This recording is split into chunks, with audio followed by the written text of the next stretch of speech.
and especially Wyndham Lewis, who he, of course, knew well. And Lewis had been one of the people who invented vorticism. And here's how Lewis described it. He said, the vortex is the point of maximum energy. We should think of it as a whirlpool. This is writing in 1920. And as he often did, he had no notes. He just meditated. And essentially the concept was kind of multi-sensory, because sometimes you saw him, and saw him even moving, sometimes you saw him, and sometimes you just heard him because he was behind you. And essentially what you heard was him meditating. I asked him afterwards about it, and he said that it was a kind of technique. He thought that that it should be like a washing machine. I think that he was, in a sense, the people were in the water, your whirlpool, your vortex, and he was kind of cleansing the clothes and gradually raising the sensibilities. That's what I took it to mean.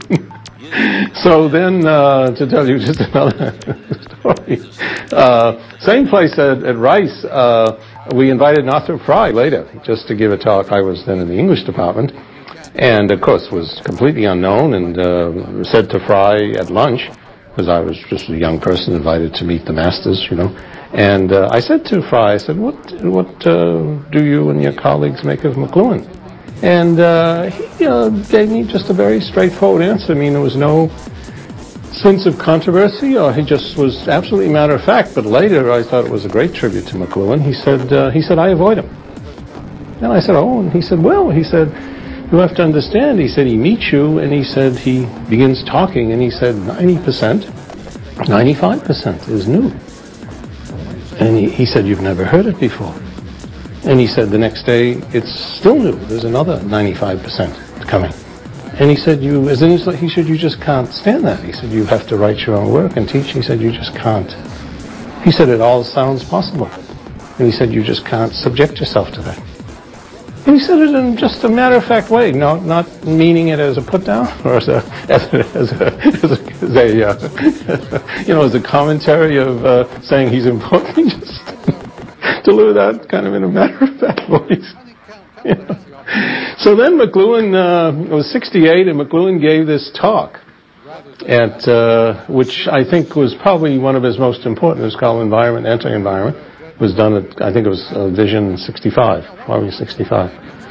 Yeah, Vision 65 at Southern Illinois. And he told me it was going to be an important conference and I should go. And I did. And when I was there, he offered to introduce me to Buckminster Fuller. At the heart of the whirlpool is a great silent place where all the energy is concentrated. And there, at that point of concentration, is the vortex. So this is what, in vorticist painting, for example, when the composition takes on explosive force that threatens to kind of burst the bounds of the picture frame. You think of Jacob Lipps's Jackhammer, and you think of, which is, by the way, called Rock Drill, which is, of course, the title of Ezra Pound's, books of poetry. You still get the harsh lucidity of a design that ensures that order prevails. Here's Ezra Pound, 1915. He says, the vortex itself is a radiant node or cluster from which, through which, or into which ideas are constantly rushing. McLuhan, unpublished paper called Discontinuity in Communication in Literature. He says symboline, from the Greek word for symbol, to juxtapose, to place together without connection, is an act, symboline, which itself reveals processes which the connections of visual and logical space can never do. Symbolism, in this sense, becomes synonymous with my study, not only of the poetic process, but of the social processes as well. So, what McLuhan saw in the Poe story is that it was a place where you were always moving, because that's what the environment does. You're always in a process. McLuhan was an absolute, complete pragmatist and existentialist. You're always kind of in a process. And you, in the same time, since you're being massaged and you don't even know how you're being massaged, you can't step back, because McLuhan's concept, which he goes again over and over again through his whole life, is that mimesis is participation. is empathy with the object you're reading or the painting or whatever, and it's not a standing back and copying. And of course, he made a great deal out of Gombrich's insight of making rather than matching. So for McLuhan, and for Joyce, by the way, imitation is making and being empathetic and participating in the emotional and intuitive world of the artist, and it's not a matter of matching at all.